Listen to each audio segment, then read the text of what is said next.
बात करने के लिए लॉगिन करें www.astrotak.com। मित्रों नमस्कार, मैं हूं आपका मित्र कमल नंदलाल और मैं आप सभी दर्शकों का हार्दिक अभिनंदन करता हूं एस्ट्रो तक की खास प्रस्तुति कमल नंदलाल के महा उपाय। दोस्तों, हम आपके लिए लेकर आते हैं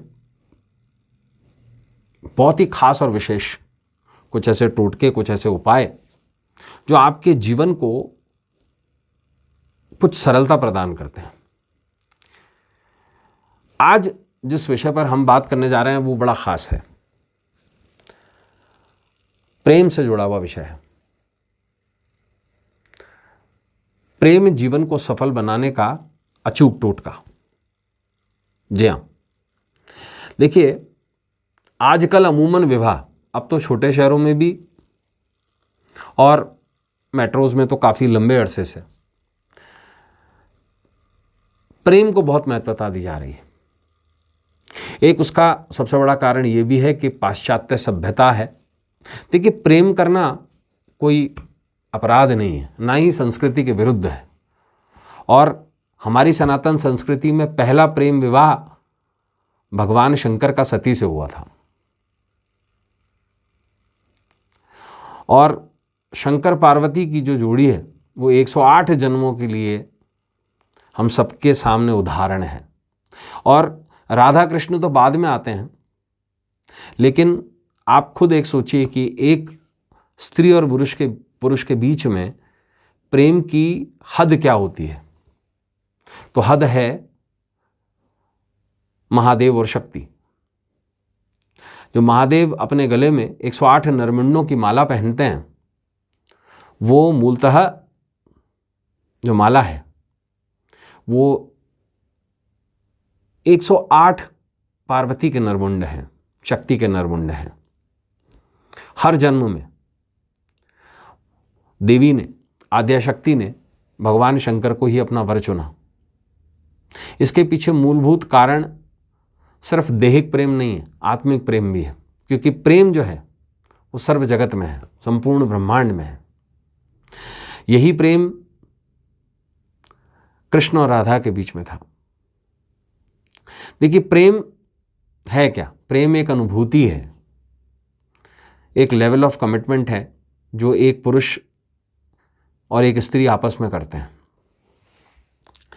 कई प्रेम सफल हो जाते हैं, विवाह हो जाता है और अपने दाम्पत्य को आगे बढ़ाते हैं, और कोई जो है वो प्रेम असफल हो जाते हैं।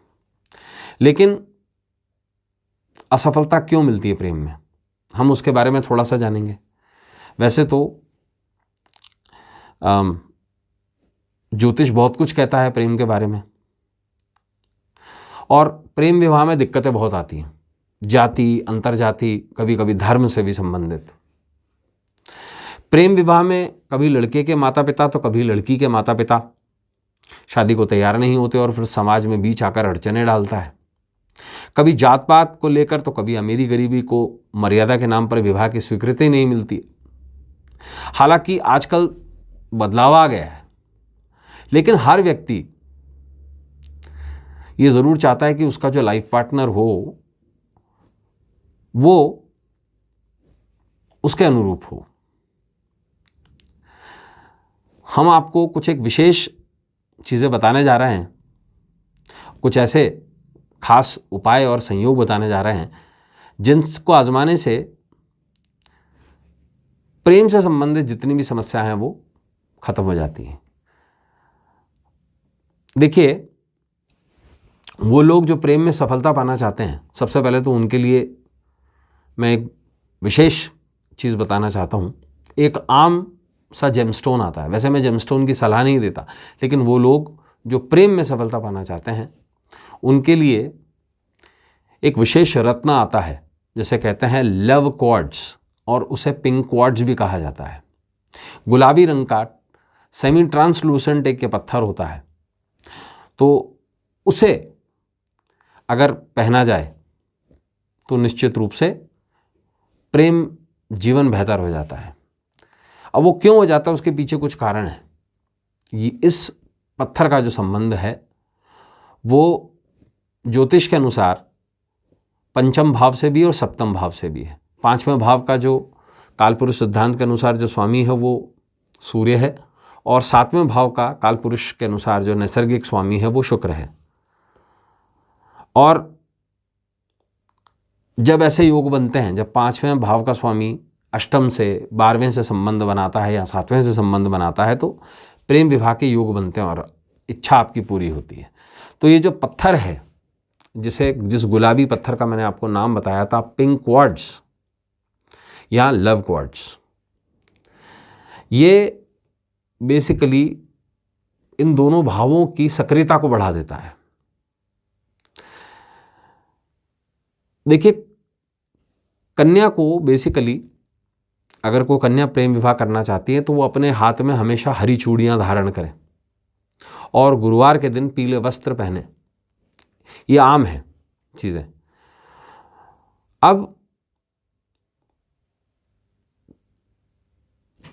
पुरुष क्या करें? देखिए, पुरुष के लिए मूलतः जो कारक है प्रेम विवाह का वो है मंगल और शुक्र। ऐसे लोग जिनका मंगल और शुक्र अच्छा है, उनको प्रेम विवाह में सफलता मिल जाती है।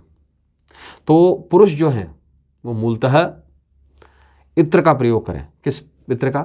चंदन के इत्र का प्रयोग करें, वो भी नाभि पर, तो उससे काफ़ी हद तक प्रेम विवाह में सफलता मिलती है। दूसरा, पुरुष वर्ग एक बात का ज़रूर ध्यान रखें, वो ये कि जेब में एक लाल रुमाल रखें, इससे मंगल का प्रभाव शुभ होता है। अब विशेष उपाय देखिए, प्रेम विवाह में सभी अड़चनों को दूर करने के लिए विशेष एक आपको उपाय बता रहा हूँ। देखिए, किसी भी रविवार के दिन शुक्ल या कृष्ण पक्ष में पीले कपड़े में 7 सुपारी, 7 हल्दी की गांठें, 7 गुड़ की डली छोटी छोटी, 70 ग्राम चने, 7 पीले किए हुए सिक्के और एक कामरति यंत्र ले लें। इसके बाद, और इसकी जगह आप शिव गौरी यंत्र भी ले सकते हैं। दोनों में से किसी को एक को चुन लें। शिव गौरी रत्न यंत्र जो है वो ज़्यादा बेहतर पड़ेगा। इसके बाद माता पार्वती की आराधना करें और इन वस्तुओं को 40 दिन तक अपने घर पर रखें। फिर किसी सुहागन महिला को इसे भेंट दे दें। ऐसा करने से प्रेम विवाह की सभी बाधाएं जो होती हैं वो दूर हो जाती हैं। तो दोस्तों, ऐसे ही एपिसोड्स को लेकर आपसे फिर मुलाकात होगी। तब तक देखते रहें एस्ट्रो तक। इजाज़त दीजिए। नमस्कार, नमः शिवाय।